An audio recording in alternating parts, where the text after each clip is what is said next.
আমরা চলে এসেছি। ও ভাইয়া, আচ্ছা আপনাকে তাহলে কত টাকা দিতে হবে? জিমিনা তো আমাকে এখানে আসতে বলেছিল। জিমিনদের বাসা কোনটা আমি তো কিছুই জানি না। ও হ্যাঁ, জিমিন তো এখানে এসে আমাকে ওকে কল করতে বলেছিল। হ্যাঁ, ওকে একবার কল করে দেখি। মেয়েটা এই কথা বলে যখনই নিজের ব্যাগ থেকে ফোনটা বের করতে যাবে, ঠিক তখনই মেয়েটার পিছন থেকে কেউ একজন এসে একটা রুমাল দিয়ে মেয়েটার মুখ চেপে ধরে, আর যার কারণে মেয়েটা সেখানেই অজ্ঞান হয়ে যায়। মেয়েটার জ্ঞান আসে, কিন্তু মেয়েটার চোখ মুখ বাঁধা ছিল আর হাত পাও চেয়ারের সাথে বাঁধা ছিল। আর তখনই মেয়েটা শুনতে পায় যে তার আশেপাশে কারা যেন কথা বলছে। তোমরা শিওর এটাই সে? Yes sir. গুড। আর তখনই লোকটা খেয়াল করে যে মেয়েটা নড়াচড়া করছে আর মেয়েটার জ্ঞান এসেছে। আর এবার সে তার লোকদেরকে ইশারা করে বলে মেয়েটার চোখ আর মুখ খুলে দিতে, আর তারা সেটাই করে। মেয়েটার চোখ আর মুখ খুলে দেওয়ার সাথে সাথে মেয়েটা অনেক জোরে জোরে শ্বাস নিতে থাকে। লোকটা মেয়েটার দিকে এক দৃষ্টিতে তাকিয়েছিল।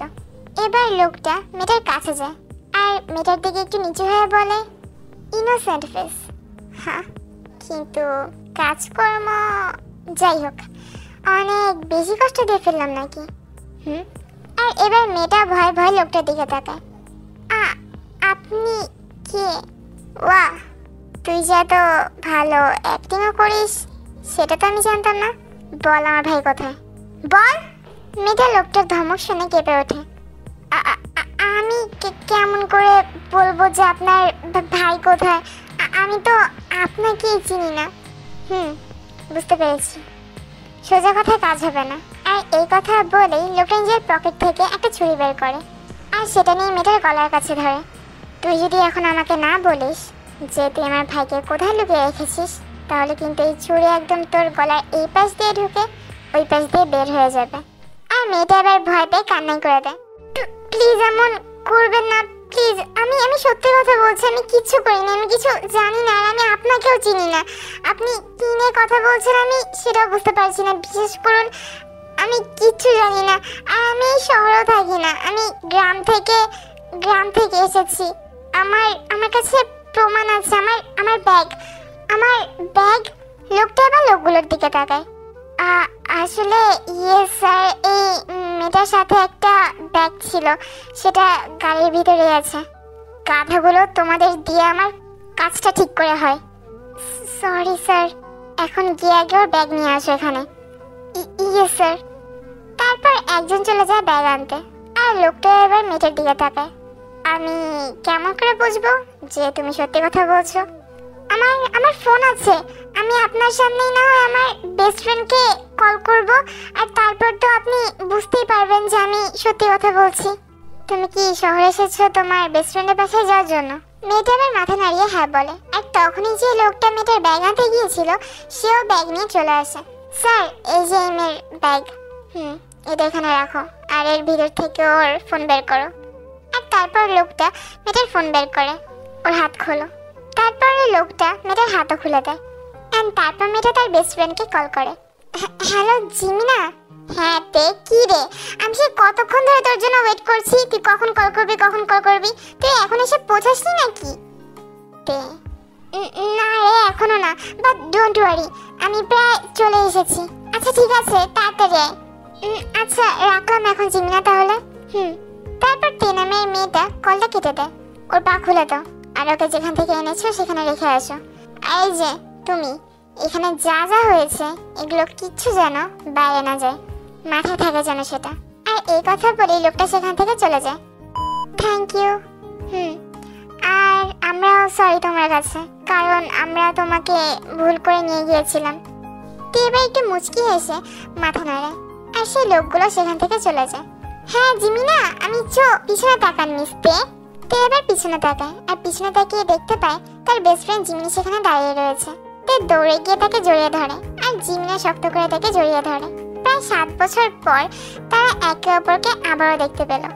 তে এবার জিমিনকে ছেড়ে দিয়ে বলে, কি অবস্থা তোর জিমিনা, কেমন আছিস তুই? আমি কথা কি বলবো, আমার তো কান্না আসছে এখন। ও মাই ক্রাই বেবি, আপনাকে এত বছর পর আবার দেখতে পেলাম, আমি খারাপ থাকি কেমন করে বলেন তো? এখন চল, বাসায় গিয়ে কথা হবে, মা তোর জন্য ওয়েট করছে। চল। তারপর জিমি তেকে নিয়ে নিজের বাসায় যায়। অন্যদিকে জাঙ্কুক, এভাবে করলে মাথায় কোনো কিছুই আসবে না। ঠান্ডা মাথায় এক জায়গায় বস, আর বসে তারপর চিন্তা কর। আমি কেমন করে এক জায়গায় ঠান্ডা মাথায় বসবো ভাইয়া? আর আর ওই গাধাগুলোকে দিয়ে আমার কোনো কাজ হয় না। এবার যা করতে হবে আমাকেই করতে হবে। মা, দেখো কে এসেছে। তে মা, ফাইনালি। তে আর জিন মানে জিমিনের মা একে অপরকে জড়িয়ে ধরে। ভাগ্যটা কত ভালো ছিল যে আয়ানকে কল করতে গিয়ে তোমার চাচির ফোনেই ভুল করে কলটা চলে গিয়েছিল। এন্ড ফোন রিসিভ করার পর যখনই ওই পাশ থেকে তোমার কণ্ঠ শুনলাম, আমি তখনই চিনতে পেরে গিয়েছিলাম যে এটাই আমার তেমা। মানে ঘটনাটা রং নাম্বার টাইপের হলেও এইটা আমার কাছে একদম বেস্ট ঘটনা ছিল। বাই দ্য ওয়ে তেমা, তোমাকে যে এই টাকাটা পাঠিয়েছিলাম সেটা দিয়ে তুমি ফোন কিনেছো তো? হ্যাঁ আন্টি, কিনেছি। আর চিন্তা নেই তেমা, তুমি এখন থেকে আমাদের সাথেই এখানে থাকবা। মানে আমাদের সাথে আমাদের বাসা থাকবা, কারণ তুমি তো আমাদের আরেকটা মেয়ে তেমা। ও I love you so much aunty. I love you too তেমা।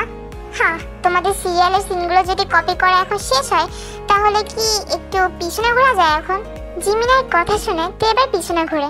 Hello guys, ভিডিওটি কন্টিনিউ করার আগে আজ আমি একটি অ্যাপ নিয়ে কথা বলতে চাই, যার নাম হলো 1xBet। এটি সবচেয়ে নির্ভরযোগ্য বুকমেকার। পিএসজি এবং সিএ এই অ্যাপের স্পন্সর। বাংলাদেশ প্রিমিয়ার লিগ ইতিমধ্যে শুরু হয়ে গিয়েছে। এটি সমস্ত ক্রিকেট প্রেমীদের জন্য একটি দুর্দান্ত সুযোগ আপনার প্রিয় দলকে সমর্থন করার।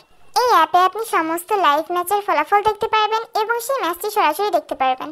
আপনি স্কোর অনুমান করে বাজি ধরতে পারবেন। উদাহরণস্বরূপ কোন দল জিতবে, কোন দল কত রান করবে এবং কে সর্বোচ্চ স্কোর করবে।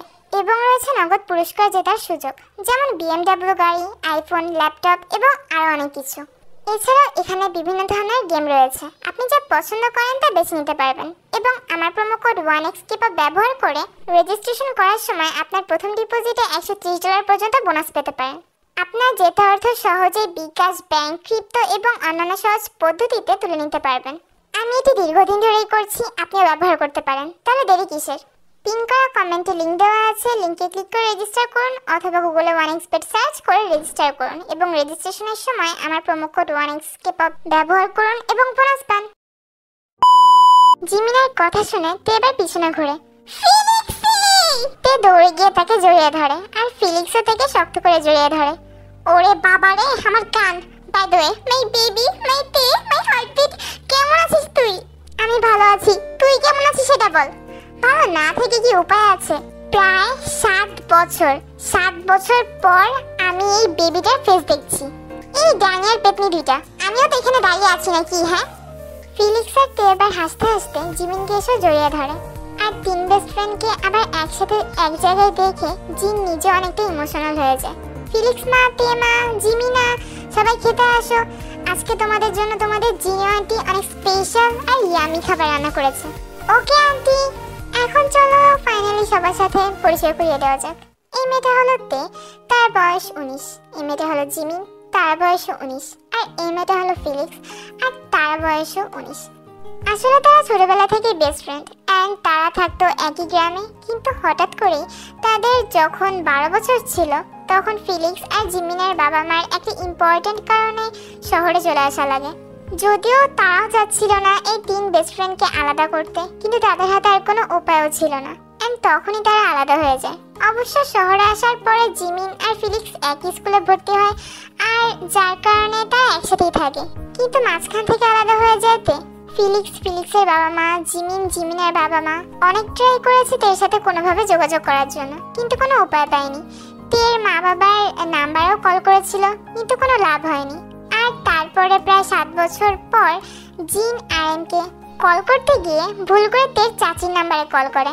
আর তার চাচি ফোন রেখে বাইরে যাওয়ার কারণে ফোনটা রিসিভ করে তেই।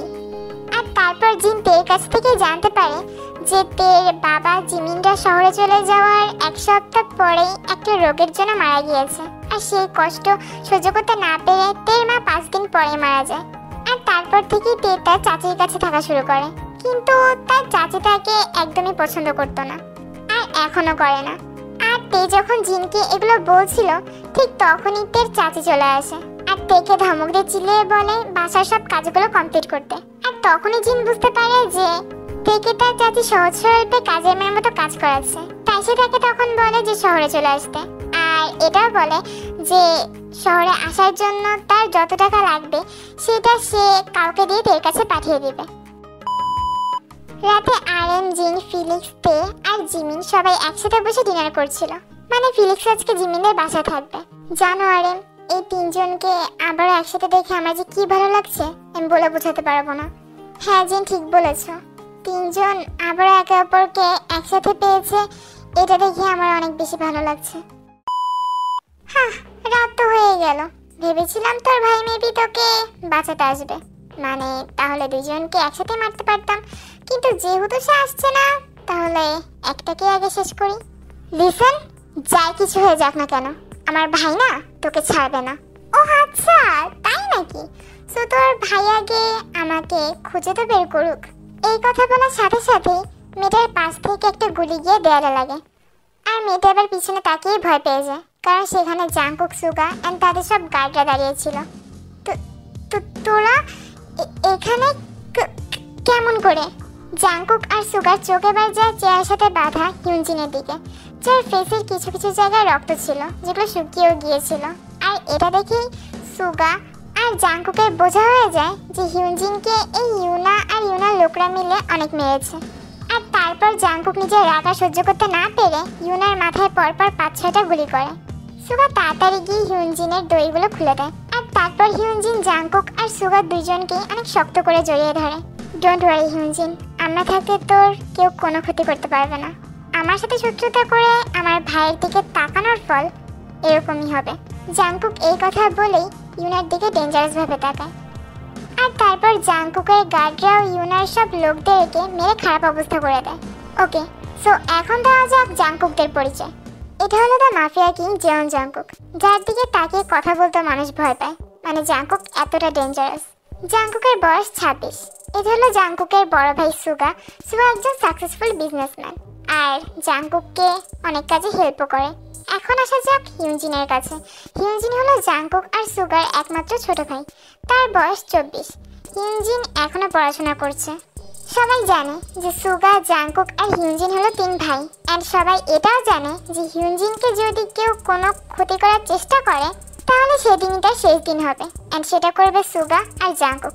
যেহেতু জাংকুকদের বাবা মা ছোট থাকতেই মারা গিয়েছে, তাই সুগা আর জাংকুক ছোটবেলা থেকেই হিউনজিনকে অনেক প্রোটেক্ট করেছে, এবং তারা একে অপরকে অনেক বেশি ভালোবাসে। হিউনজিন, ঠিক আছিস এখন? ওই ইউনা তোকে আর কোনো কিছু করেনি তো? না ভাইয়া, আমি ঠিক আছি। আচ্ছা জাংকুক ভাইয়া, তুমি ওই ইউনাকে আগে থেকেই চেনো? হ্যাঁ, ও একটা মাফিয়া, বাট ছোটখাটো মাফিয়া, আর ওর সব শত্রুতাই আমার সাথে।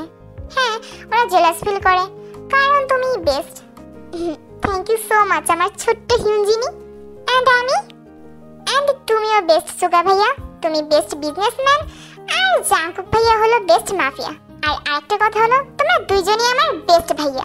থ্যাংক ইউ সো মাচ আমাদের হিউনজিনি। জিমিন, তে আর ফিলিক্স জিমিনের রুমে বসেছিল। এবার ফিলিক্স জিমিনকে ইশারা করে তের দিকে তাকাতে বলে, আর জিমিনও তের দিকে তাকায়। তে, তুই কি কিছু নিয়ে চিন্তা করছিস নাকি? একটা কথা ভাবছিলাম যে তোদের বলবো নাকি বলবো না। তে, হ্যাঁ তে, এমন কি কথা আছে হ্যাঁ যেটা তুই এখন আমাদের সাথে শেয়ার করিসনি? তুই কি ভুলে গেলি নাকি যে আমরা অল টাইম একে অপরের সব কথা একে অপরকে বলি? আর তুই এমন কি কথা হ্যাঁ যেটা তুই আমাদেরকে বলবি না কি, মানে বলিস তো নি, এখন আবার বলবি নাকি সেটা নিয়ে চিন্তা করছিস? মানে তে, ও শয়তান, আমি ভয় পেয়েছি না তুই যেমন করে তে বলে উঠছিস।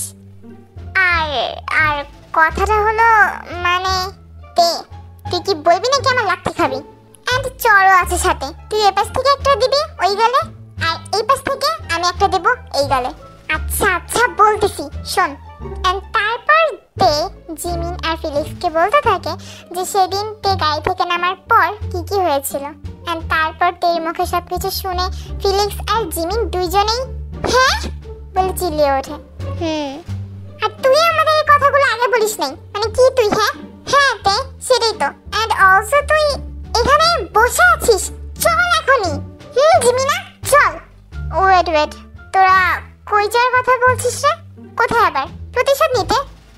প্রতিশোধ নিতে মানে মানে মানে কি? হ্যাঁ, ওই বুইরা তোর গলায় ছুরি ধরছে আর তুই বলতিছিস মানে? আজকে ওর তো একটা খবর করবই আমরা তিনজন মিলে, প্লাস ওর যদি কোনো ভাইটাই থাকে ওইগুলোরও খবর করব। ফিলিক্সি চল। আর ওইতে কি রে, চল। আরে গাধা দুইটা, তোরা ঠিকানা জানিস? ও হ্যাঁ ভাই, সত্যি তো। বাট ওয়েট, তোকে যখন ওরা দিয়ে গিয়েছে এখানে, তখন তো তোর ফেস খোলাই ছিল, তাহলে তোর তো জানার কথা যে ওর ওই মাফিয়ার মেনশন কোথায় নাকি? ইয়া বেবি, পারফেক্ট কথা বলছিস, আমার তো মনেই ছিল না। এখন লেটস গো। বাট শোন ভাই, আবার কি মানে আমার না কেন যেন ওনাকে দেখলে অনেক ভয় ভয় লাগে ভাই। সো ওনাকে মানে ওনাকে পিছনে বসেই তো আমরা সাহায্য করব, তাই না? মানে সামনে যাওয়ার তো কোনো দরকার নেই। আরে ওকে রে বাবা, এখন চল। বাট ওয়েট, প্ল্যানটা মানে আসলে ওনাকে কিভাবে করে সাহায্য করবি? আরে গাধা, সেটা ওখানে গেলে কিছু একটা মাথা চলে আসবে। এখন হাঁট তুই। সো এটাই ওনার মেনশন। বাই দ্য ওয়ে ভাই, উনি মাফিয়া এটা তো বুঝলাম, কিন্তু কিন্তু ওনার নামটা কি? আরে সেটা তো আমি নিজেও জানি না গাধা। উফ, তোরাও না, এখন চল চুপচাপ। এবার জিমিন, তে আর ফিলিক্স মেনশনের পিছনে গিয়ে লম্বা বাউন্ডারি বেয়ে ভিতরে ঢোকে। এখন শুধু মেনশনের ভিতরে ঢোকার পালা। এই জিমিনা, ফিলিক্সি, এখন মেনশনের ভিতরে কেমন করে ঢুকবি ভাই? দরজার সামনেই তো গার্ডরা পাহারা দিচ্ছে। আরে প্যারা নাই, আমার কাছে স্প্রে আছে, আমি স্প্রে নিয়ে এসেছি, যেটা নিয়ে ওনাদের মুখের সামনে স্প্রে করলেই, মানে কারোর মুখের সামনে ওই স্প্রে করলেই তারা অজ্ঞান হয়ে যাবে, তাও আবার 4-5 ঘন্টা ধরে অজ্ঞান থাকবে। চল এখন, যদিও কাজটা অনেক সাবধানে করতে হবে। এবার তারা আস্তে আস্তে গিয়ে মাস্ক পরে লুকিয়ে স্প্রেটা করে, আর জিমিনের কথাই সত্যি হয়ে যায়, মানে সবাই অজ্ঞান হয়ে যায়। জিমিন, তে আর ফিলিক্স তারপর মেনশনের ভিতরে ঢোকে, আর সেখানেও পুরো স্প্রে করে দেয়, যার কারণে মেনশনের সব মেয়েরা অজ্ঞান হয়ে যায়। এখন কি করবি ভাই? সবাইকে অজ্ঞান করার কাজ তো ডান। এখন চল গিয়ে ওই মাফিয়ার রুমটা খুঁজি। তে, জিমিন আর ফিলিক্স এবার উপরে চলে যায় আর গিয়ে জাঙ্কুকের রুম খুঁজতে থাকে। এই জিমিনা, পেয়ে গিয়েছি মেবি, এটাই তো মনে হচ্ছে সেই মাফিয়ার রুম হতে পারে, দেখ তো। বাট ওয়েট ভাই, আমরা আসলে মাফিয়াটার রুমে গিয়ে কি করব? অ্যান্ড মাফিয়া আঙ্কেলটা তো মেবি মনে হচ্ছে রুমেও নেই। দেখ, রুম তো ফাঁকা। আরে তুই ভিতরে চল তো। এই কথা বলে জিমিন সেই রুমে ঢোকে, আর রুমে ঢুকে প্রথমে তার নজর যায় টেবিলের উপর থাকা জাঙ্কুকের একটা ছবির উপরে। জিমিন তাড়াতাড়ি গিয়ে জাঙ্কুকের ছবিটা নেয় আর নিয়েই তেকে দেখায়। দেখতে তে, এটাই কি সেই হ্যাঁ, এটাই তো সেই মাফিয়া। দেখছিস, আমি বলছিলাম না যে এটাই সেই মাফিয়ার রুম? আমাকে নিয়ে প্রাউড ফিল কর জিমিনা। হ্যাঁ রে ভাই, আসলেই তোকে নিয়ে আমার প্রাউড ফিল করতে ইচ্ছা করছে, কারণ তুই মাফিয়া কিং জিয়ন জাঙ্কুক, যার দিকে অনেকে তাকাতেও ভয় পায়, তার কাছ থেকে বেঁচে ফিরেছিস। বাট মনে হয় না এবার আর সেটা সম্ভব। আমরা তিনজনই এবার একদম যাব। আমি কি বলেছিলাম নাকি তোদের যে চল প্রতিশোধ নিব? তোরাই তো লাফাতে বললি যে প্রতিশোধ নিতে হবে। আরে যদি জানতাম যে এই মাফিয়া শুধু মাফিয়া না, মাফিয়া কিং জিয়ন জাঙ্কুক, তাহলে কি আসতাম নাকি গাধি? ওয়েট, ফিলিক্স কোথায় গেল? ফিলিক্স! জিমিন আর তে এবার ফিলিক্সকে ডাকতে জাঙ্কুকের রুম থেকে বাইরে বেরিয়ে আসে, কিন্তু ফিলিক্স তো কোনো সাড়াই দিচ্ছিল না।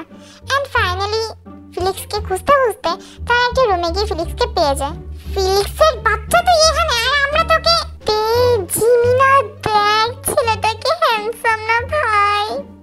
আমি কে-ড্রামার মতো প্রথম দেখাতেই ছেলেটার প্রেমে পড়ে গিয়েছি রে। তারপর ফিলিক্স, তে আর জিমিনকে ছেলেটার ছবি দেখায়। উফ, তুইও না ফিলিক্স? বাই দ্য ওয়ে, ছবিটা কোথায় ছিল? এই তো টেবিলের উপরে রাখা ছিল। আরে গাধাটা, তে না হয় এই শহরে নতুন বলে মাফিয়া কিং জিয়ন জাঙ্কুককে চেনে না, তার বিষয় কিছু জানে না। বাট তুইও কি ভুলে গিয়েছিস নাকি? মানে? আরে গরু, তুই কি খেয়াল করিসনি? এটা হিউন জিন, জিয়ন জাঙ্কুকের ছোট ভাই। হ্যাঁ, কেমন করে খেয়াল করব? আমি কি জিয়ন জাংকুকের ছোট ভাই হিউনজিনের ফেস কখনো ভালো করে দেখেছি নাকি? এন্ড অলসো জিয়ন জাংকুকের ছোট ভাই এখানে কেন আসবে? কারণ আমরা এখন মাফিয়া কিং জিয়ন জাংকুকের মেনশনের ভিতরে দাঁড়িয়ে আছি। মানে তার মানে তে যে মাফিয়ার কথা বলছিল সেটা জিমিনা তে দৌড়া। এই কথা বলে ফিলিক্স, তে আর জিমিন দৌড়াতে থাকে। কিন্তু ঠিক যখনই তারা মেনশনের দরজার সামনে গিয়ে বের হতে যায়, ঠিক তখনই জাংকুক তাদের সামনে চলে আসে। আর তার এক পাশে হিউনজিন আর আরেক পাশে সুগাও ছিল। আচ্ছা, সো তুমি আর তোমার বেস্ট ফ্রেন্ডরা আসলে চোর? সেদিন তোমাকে ছেড়ে দেওয়াই আমার ভুল হয়েছে। আমার মেনশনের ভিতরে স্প্রে করে সবাইকে অজ্ঞান করে তারপর ঢোকা, তাই না? আমরা চোর না। হ্যাঁ, অফকোর্স আমরা চোর না। আপনার কোনো অধিকার নেই আমাদেরকে চোর বলার। অ্যান্ড আপনি কেমন করে দেখলেন যে আমরা স্প্রে করেছি? আর তোমাদেরকে অধিকার দিয়েছে আমাদের মেনশনে ঢুকে সবাইকে অজ্ঞান করার, আর আমাদের মেনশনের প্রত্যেকটা জায়গাতেই সিসি ক্যামেরা লাগানো। উফ দূর, আজকে শেষ। একে হ্যান্ডসাম বলাটাই আমার ভুল হয়েছিল। ও ফিলিক্স, তোর যে একটুকে কি হয়েছিল না, মানে একে দেখি নাকি তুই এর প্রেমে পড়ে গিয়েছিলি, তবে প্রথম দেখাতে। হ্যাঁ, এবার হঠাৎ করে সুগা জিমিনের কাছে যেতে যেতে বলে, তুমি বিজনেসম্যান আরএমের মেয়ে, তাই না? আমি মিস্টার আরএমকে চিনি, অ্যান্ড আমি তোমাকেও কোথাও যেন একটা দেখেছি। কিন্তু কথা হলো, তোমরা তো রিচ, তাহলে আমাদের মেনশনে চুরি করতে এসেছো কেন? আমরা চুরি করতে আসিনি মিস্টার, আমরা প্রতিশোধ নিতে এসেছিলাম। কারণ আপনার ভাই জাংকুক আমাদের বেস্ট ফ্রেন্ড তের গলায় চুরি ধরেছিল, তাই আমরা 3 বেস্ট ফ্রেন্ড মিলে প্রতিশোধ নিতে এসেছিলাম। বুঝতে পেরেছেন? আচ্ছা, তো তোমরা কি প্ল্যান করেছিলে? আর আরেকটা কথা হলো, তোমরা দৌড়াচ্ছিলা কেন? আমি তো আর মিস্টার জিয়ন জাংকুককে চিনতাম না, যেহেতু আমি এই শহরে নতুন আর গ্রাম থেকে এসেছি। বাট ওরা যখন এখানে এসে বুঝতে পারে, তখনই আমরা দৌড়ানো স্টার্ট করি আর কি, ভয় পেয়ে। বাট দৌড়িয়ে কোনো লাভ নেই, কারণ তোমরা কি মনে করেছো আমরা তোমাদের এত সহজে এই মেনশন থেকে বের হতে দিব? গড, এবার আমাকে কিছু করতে হবে। দেখুন মিস্টার সুগা, আমাদের যদি বাসায় যেতে লেট হয় তাহলে মা বাবা আমাদের নিয়ে চিন্তা করবে। সো ডোন্ট ওয়ারি, আমি মিস্টার আরএমকে অলরেডি ফোন করে বলে দিয়েছি তোমরা রাস্তায় ঘোরাঘুরি করছিলে, তোমাদের সাথে আমার দেখা হয়, আর তারপর আমি তোমাদেরকে মেনশনে নিয়ে আসি। সো তোমরা এখানে কিছুক্ষণ থাকবা। অ্যান্ড মিস্টার আরএম আমাকে অনেক বেশি বিশ্বাস করে, আর সে জানেও যে আমি অনেক বেশি ভালো মানুষ। উফ, তোরা থাকতো, আমি গেলাম। এই কথা বলে ফিলিক্স যখন বের হতে যাবে, ঠিক তখনই হিউনজিন এসে ফিলিক্সকে ধরে ফেলে। আহা ভাইয়া তো তোমাদের একটা কথা বলতে ভুলেই গিয়েছে, যেহেতু আমাদের সব মেয়েদের অবস্থা তোমরা 12টা বাজিয়ে দিয়েছো, মানে তাদের তো মনে হয় না 2-3 ঘন্টার আগে জ্ঞান আসবে। সো তাদের যে কাজগুলো ছিল, মানে বাড়ির সব কাজ, সেগুলো এখন তোমরা করবা। না, হ্যাঁ। সো তোমাদেরকে সব জিনিসপত্র আমি দিয়ে যাচ্ছি, তোমরা সব কাজ করা স্টার্ট করো, ওকে? সো তোমাদের কাজগুলো আমি বলে দিই। একজন ফ্লোর মুছবা, একজন ফার্নিচারগুলো মুছবা, আর আরেকজন গার্ডেনটা পরিষ্কার করবা। আর যে কাজগুলো ছিল সেগুলো মেবি মোটামুটি অনেকটাই কমপ্লিট হয়ে গিয়েছে, এগুলো একদমই ধরা হয়নি বলতে গেলে। সো তোমরা এখন এগুলোই করো গিয়ে। আর বলো কে কোনটা করবা? এবার ফিলিক্স, জিমিন আর তে তিনজনে একে অপরের দিকে তাকায়, আর তারপর একে অপরকে কিছু একটা ইশারা করে চোখ মারে। কি হলো তোমরা? আর হিউনজিনের কথা বলার সাথে সাথেই ফিলিক্স, জিমিন আর তে তিনজনই এবার অজ্ঞান হয়ে ফ্লোরে পড়ে যায়। মানে এটা ওদের অ্যাক্টিং ছিল। ওয়েট, কি হলো? আমার মনে হয় ওরা আমাদের মেনশন খুঁজতে খুঁজতে আর আমাদের কাছ থেকে কি প্রতিশোধ নেবে সেটার প্ল্যান করতে করতে ক্লান্ত হয়ে গিয়েছে। সো আই থিঙ্ক ওদের এখন একটু রেস্টের প্রয়োজন। এই কথা বলে হিউনজিন জাংকুকের দিকে তাকিয়ে আর সুগার দিকে তাকিয়ে চোখ মারে আর তারপর ফিলিক্সকে ফ্লোর থেকে উঠিয়ে নিজের কোলে তুলে নেয় আর তারপর নিজের রুমে চলে যায়। আর তারপর সুগাও হিউনজিনের মতো সেম কাজ করে, মানে জিমিনকে কোলে তুলে নিজের রুমে চলে যায়। আর এখন বাকি ছিল জাংকুক আর তে। জাংকুক কিছুক্ষণ তের দিকে তাকিয়ে থাকে আর তারপর সেও সুগা আর হিউনজিনের মতো তেকে কোলে তুলে নেয় আর তারপর সেও নিজের রুমে চলে যায়। চলো এখন লাইন দিয়ে দেখে আসি যে হিউনজিন আর ফিলিক্সের রুমে কি হচ্ছে। হিউনজিন ফিলিক্সকে নিয়ে এসে বেডের উপর রাখে। উফ ধুর, আমি তো জাস্ট মনে করেছিলাম যে এরকম অজ্ঞান হয়ে যাওয়ার অ্যাক্টিং করলে মেবি তারা নিজেদের রুমে চলে যাবে আর তারপর আমরাও এখান থেকে পালিয়ে যেতে পারবো। কিন্তু এখন তো দেখছি সম্পূর্ণ উল্টোটা হলো। কে জানে বেচারা জিমিন আর তের সাথে কি হচ্ছে। আমি তো জানতাম না আসলে এতদিন যে কেউ যদি অজ্ঞান হয়ে যায়, অজ্ঞান হওয়ার পরও আবার নড়াচড়া করতে পারে। ও গড, না প্লিজ না। কি টের পেয়ে গেল নাকি যে আমি অ্যাক্টিং করছি? অ্যান্ড তখনই হিউনজিন ফিলিক্সের কাছে আসে অ্যান্ড নিজের ফেস একদম ফিলিক্সের ফেসের সামনে নিয়ে যায়। অ্যান্ড ফিলিক্সও বুঝতে পারছিল যে হিউনজিন একদম তার সামনেই রয়েছে, কারণ হিউনজিনের নিঃশ্বাস ফিলিক্সের ফেসের উপর পড়ছিল। অ্যান্ড ফাইনালি ফিলিক্স আর না পেরে উঠে বসে পড়ল, কারণ সে প্রচুর ব্লাশ করছিল। অ্যান্ড ফিলিক্সকে দেখে হিউনজিন একটু বাঁকা হাসে। উফ, এই বাচ্চাটাও না, মানে অজ্ঞান হয়েছি আমরা অজ্ঞান হয়েছি, তোদের এত কেয়ার করার দরকার কি ভাই? তোরা নিজেদের রুমে চলে আয়। হ্যাঁ, একদম কোলে করে নিজের রুমে নিয়ে এসেছে। আমার তো ফিলিক্স আর তেকে নিয়ে টেনশন হচ্ছে, সাথে নিজেকে নিয়েও। আমি বুঝি না এই কিউট দেখতে মেয়েগুলো এত বিচ্ছু কেমন করে হতে পারে? হ্যাঁ, বিচ্ছু? কাদের বলছেন আপনি বিচ্ছু? ওয়াও, তোমরা এত ভালো অ্যাক্টিং করতে পারো। উপস, ওহ গড, প্লিজ আমাকে এইবারের মতো হেল্প করো, প্লিজ। ও জিমিনা, ফিলিক্সি, প্লিজ হেল্প করে। অবশ্য ওদের অবস্থা কি সেটাও তো বুঝতে পারছি না। ওদের অবস্থাও তো নেবে আমার মতোই সেম। উফ, কি করব এখন? বলছিলাম তোমার যদি অ্যাক্টিং করতে কষ্ট হয় অথবা তোমার যদি অ্যাক্টিং করা শেষ হয় তাহলে এখন তুমি উঠতে পারো। হ্যাঁ, কি মানে মানে মানে উনি বুঝতে পেরে গিয়েছে। এখন আমার কি হবে রে? তে এবার উঠে বসে আর জাংকুকের দিকে তাকায়। বলছিলাম প্লিজ আমাকে ছেড়ে দিন, আমাদের তিনজনকে ছেড়ে দিন প্লিজ। আমরা প্রমিস করছি আমরা কখনো এরকম কিছু করব না। কিন্তু তোমরা যা করেছো এটা করার আগে তোমাদের একবার ভেবে নেওয়া উচিত ছিল। সেই জন্য সরি বলছি তো, সরি। তোমরা যেতে পারো, কিন্তু ওয়েট, তোমার ফোন নাম্বারটা দিয়ে যাও।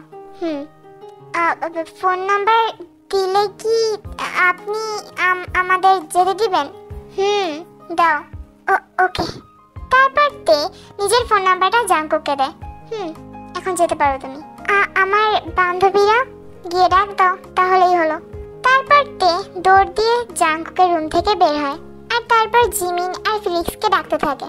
তারপর ফিলিক্স আর জিমিন দুইজনেই রুম থেকে বের হয়। উফ গড, আচ্ছা ওয়েট ভাই, তোদের দুইজনেরই ফেস এরকম টমেটো হয়ে আছে কিসের জন্য? আরে তুই বুঝবি না রে গাধি, চল এখন। হ্যাঁ সেটাই, চলো এখন। মানে চলো এখন, আমরাও তো তোমাদের সাথে যাচ্ছি। তারপর ফিলিক্স, জিমিন, তে, সুগা আর হিউনজিন এই পাঁচজনই গাড়িতে করে জিমিনদের বাসায় আসে। ওয়েট, আপনারা কি এখন আমাদের বাসার ভিতরেও যাবেন নাকি? হ্যাঁ, সো এন্ড তারপর তারা সবাই জিমিনদের বাসার ভিতরে যায়। ও মিস্টার সুগা, আপনি? হ্যাঁ আঙ্কেল, আসলে আপনার মেয়ে আর আপনার মেয়ের বেস্ট ফ্রেন্ডদেরকে দিতে আসলাম। ও থ্যাংক ইউ সো মাচ ওদেরকে পৌঁছে দেওয়ার জন্য। ওয়েলকাম আঙ্কেল, কিন্তু আমাকে মিস্টার সুগা বলে ডেকেন না। কেন? যেহেতু এখানে সবাই আছে, সো আমার মনে হয় কথাটা এখন বললেই ভালো। তোমাদের আরেকটা কথা বলে রাখি, জিমিনদের বাসায় ফিলিক্সের মা বাবা এসেছিল, মানে রোজ আর ইউনো। তারা প্রায় জিমিনদের বাসায় আসে, আর যেহেতু শুনেছে যে তেও এসেছে, সো তের সাথে দেখা করতেই তারা এসেছিল। আঙ্কেল আপনি তো জানেনই যে আমি অল টাইম সোজাসুজি কথা বলতে বেশি পছন্দ করি, ঘুরিয়ে পেঁচিয়ে না বলে। সো আমি সোজাসুজি বলতে চাই যে আমি জিমিনকে ভালোবাসি। সো আমি জিমিনকে বিয়ে করতে চাই। আর আপনারা যদি এতে একমত থাকেন তাহলে আমরা দুজন আর 3-4 মাস পরই বিয়ে করে নিব।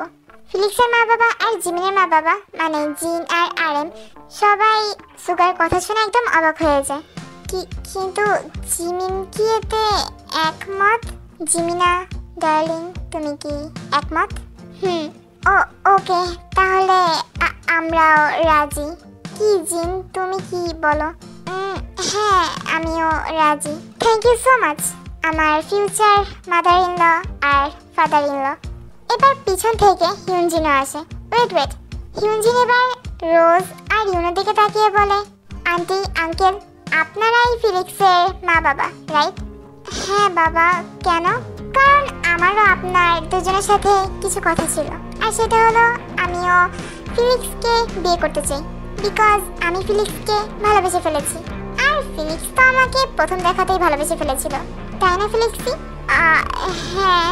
রোজ আর ইউনো কিছুক্ষণ চুপ করে থাকে, মানে তারা অনেক বেশি অবাক হয়ে গিয়েছিল। অ্যান্ড ফাইনালি কিছুক্ষণ পর তারা বলে, হ্যাঁ, যদি ফিলিক্স মানে আমাদের মেয়ে যদি রাজি থাকে তাহলে আমরাও রাজি বাবা। ইউনো, তুমি কি বলো? আমিও সেম। ওকে, তাহলে কথা তো ঠিকঠাকই। ওকে, সো এখন বাই বেবি। উফ, এই হিউনজিনের বাচ্চাটাকে না আমার এখন জুতা খুলে পিটাতে মন যাচ্ছে। জিমিনা, আমিও গেলাম, বাই। কি হলো, কিছু বলো? বাই। তারপর হিউনজিন আর সুগা দুজনে সেখান থেকে চলে যায়। সবাই যার যার রুমে ছিল, আর তেও নিজের রুমে ছিল। কিন্তু ঠিক তখনই তের ফোনে কেউ কল করে, আর তেও কলটা রিসিভ করে। হ্যালো, আমি জাংকুক। দিদি। হ্যাঁ। আর এত ভয় পাওয়ার কি আছে? বললাম তো আমি জাংকুক, আর আমি মানুষ, কোনো ভূত অথবা বাঘ ভাল্লুক না। সরি। It's okay. আর শোনো, আমাকে এত ভয় পাওয়ার দরকার নেই, ওকে? ওকে। সো এখন আমার সাথে কথা বলো। মানে তোমার যেটা মন চায় সেটাই বলো, শুধু তোমার কণ্ঠটা আমার কান পর্যন্ত আসলেই হলো। আচ্ছা ঠিক আছে। তারপর তে তার বকবক স্টার্ট করে। আসলে তে কিন্তু এরকম টাইপেরই মেয়ে, যে কিনা অনেক বেশি বকবক করে আর মাঝে মধ্যে দুষ্টামিও করে। কিন্তু সে জিমিন আর ফিলিক্সের মতো ওরকম সবসময় দুষ্টামি করে বেড়ায় না, আবার অতটা চঞ্চলও না, বাট বলতে পারো ওদের মতোই সে। কিন্তু সে জাংকুকের সামনে এরকম ভয় থাকে কারণ তার জাংকুককে দেখলেই ভয় লাগে। ওকে, তো এখন আরেকটা কথা বলি। সো তোমরা এখন বলতে পারো যে তাহলে জাংকুক তেকে ফোন দিয়ে এরকম ওর সাথে বকবক কেন করতে বললো, মানে এটার কারণটা কি? সো আমি ওইটাও বলছি, বাট ওইটা এখানে এরকমভাবে বললে তোমরা বুঝতে পারবে না, অথবা তোমাদের বুঝতে একটু কষ্ট হতে পারে। সো এই জন্য আমাদের একটু ফ্ল্যাশব্যাকে যাওয়া লাগবে। হিউনজিন আর সুগা প্রায় রাত 10টার সময় বাসায় আসে, মানে তারা ডিনার কিনতে গিয়েছিল। কিন্তু তারা বাসায় এসে দেখতে পায় যে জাংকুক সোফায় বসে কিছু একটা নিয়ে চিন্তা করছে। আর এবার হিউনজিন আর সুগাও একে অপরের দিকে তাকায়। আসলে তারা কিছুদিন ধরে দেখছে যে জাংকুক কিছু একটা নিয়ে অনেক বেশি চিন্তা করছে। হিউনজিন আর সুগা এসে এবার জাংকুকের পাশে বসে। ভাইয়া, তুমি কি কিছু নিয়ে চিন্তা করছো? না, তেমন গুরুত্বপূর্ণ কিছু না। জাংকুক, গুরুত্বপূর্ণ হোক অথবা না হোক, বলতে প্রবলেম কি বল? তোমরা তো জানোই যে হিউনজিন যখন কিডন্যাপ হয়ে গিয়েছিল, তারপরে আমি যখন আমার গার্ডদেরকে বলেছিলাম ওই ইউনাকে ধরে আনতে, ওরা ভুল করে তেকে ধরে নিয়ে এসেছিল। অ্যান্ড তারপর আমি যখন প্রথমবার তেকে দেখি, আমার কেমন যেন মানে ওর জন্য কেমন যেন একটা ফিল হচ্ছিল। আই নো কথাগুলো একটু অন্যরকম লাগতে পারে, বাট এটাই সত্যি। অ্যান্ড রাতে সামটাইম ঠিক করে ঘুমাতে পারি না, কিন্তু যেদিন থেকে আমার তের সাথে দেখা হয়েছে, আমি যখনই রাতে ওর কথা চিন্তা করি অথবা ওর কণ্ঠগুলো কল্পনা করি অথবা মনে করি যে ও আমার সাথে এখন কথা বলছে, অথবা বলতে পারো ওর কণ্ঠগুলো যখন আমার কানে ভাসে, তখনই আমার কেমন যেন একটা অনেক বেশি কমফোর্টেবল লাগে। মানে ইউনো আমি কি বোঝাতে যাচ্ছি। প্লাস আমার মনে হয় আমার তখন সব ক্লান্তি দূর হয়ে যায়, আমার মাথা থেকে সব চিন্তা দূর হয়ে যায়। আমি বুঝতে পারছি না কেন। হ্যাঁ ভাইয়া, তুমি এটা এখনো বুঝতে পারছো না? আমি তোমার ছোট ভাই হই, আর আমি বুঝে গেলাম আর তুমি বুঝতে পারছো না। তুমি তের প্রেমে পড়ে গিয়েছো ভাইয়া, তাও আবার অনেক ডিপলি ভাবে। হিউনজিন, উল্টো পাল্টা কথা বলিস না। জাংকুক, হিউনজিন যেটা বলছে ঠিকই বলছে। মানে মানে তুই সত্যি সত্যি তাকে ভালোবেসে ফেলেছিস, কিন্তু কিন্তু এটা কখনো সম্ভব না। আমি আমি আর কারোর প্রেম পড়তে চাই না। কিন্তু দেখ, সবাই তো আর আয়ু না, তাই না? সবাই তো আর তোকে এভাবে করে ছেড়ে চলে যাবে না। তুই তুই একবার তাকে বিশ্বাস করে দেখতে পারিস। মেয়েটাকে ভালোই মনে হয় আমার। হ্যাঁ ভাইয়া, তে অনেক ভালো। ওর সম্পর্কে ফিলিক্স আমাকে অনেক কিছু বলেছে। তারপর হিউনজিন জাংকুকে সবকিছু বলতে থাকে। মানে জিমিনদের বাসা থেকে মেনশনে আসার পরে হিউনজিন ফিলিক্সকে আবার ফোন দিয়েছিল, আর তখনই ফিলিক্স বিভিন্ন কথা বলতে বলতে তের পুরো স্টোরি হিউনজিনকে বলে। মানে বলতে পারো তের সম্পূর্ণ স্টোরি তো বলেই, আবার সাথে এটা বলে যেতে কেমন। মানে তে একদম সম্পূর্ণ ডিটেইলস বলে দেয় হিউনজিনকে। এন্ড এগুলোই হিউনজিন জাংকুকে বলতে থাকে। শোনা ভাইয়া, আমি তোমাকে ফিলিক্সের কাছ থেকে তে নাম্বার জোগাড় করে দিতে পারি। সো তুমি তারপর থেকে ফোন দিয়ে তের সাথে রাতে শুয়ে শুয়ে কথা বলতে পারো।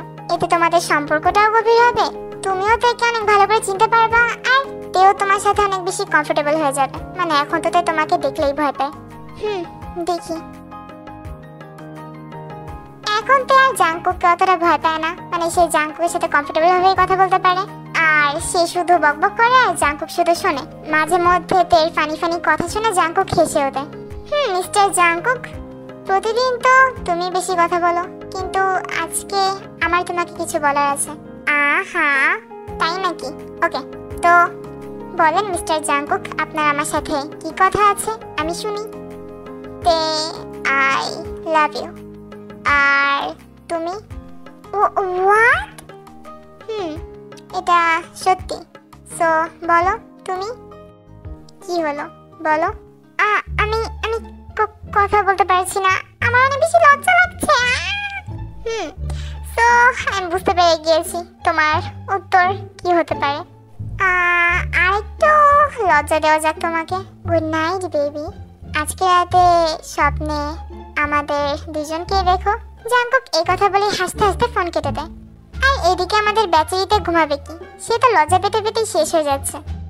এন্ড তারপরে জাংকুকও সবাইকে জানিয়ে দেয় যে সে তাকে ভালোবাসে। আর এটা শুনে তো জিমিন, ফিলিক্স, হিউনজিন, সুগা সবাই অনেক বেশি খুশি হয়, সাথে আরএম, জিন, রোজ আর ইউনো। আর এই খুশিগুলোর জন্যই হিউনজিন, ফিলিক্স, জিমিন আর তেকে মেনশনে ডেকে পার্টি করা শুরু করে দেয়। আর সেখানে তো হিউনজিন, সুগা আর জাংকুক তিনজনই উড়াধুরা ডান্স দিচ্ছিল। আর এটা দেখে তে, ফিলিক্স আর জিমিনের রিয়াকশন, উফ গড, এরা নাকি দি ডেঞ্জারাস মাফিয়া কিং আর তার ডেঞ্জারাস দি ভাই। আসলে এতে তুই ঠিকই বলছিস, আমার এখনো বিশ্বাস হচ্ছে না আমি হিউনজিনকে, মানে এই পাগলটাকে প্রথম দেখাতেই ভালোবেসে ফেলেছিলাম, তাও আবার জাস্ট একটা ছবি দেখে। মানে আমি নিজেকে নিজে বিশ্বাস করতে পারছি না।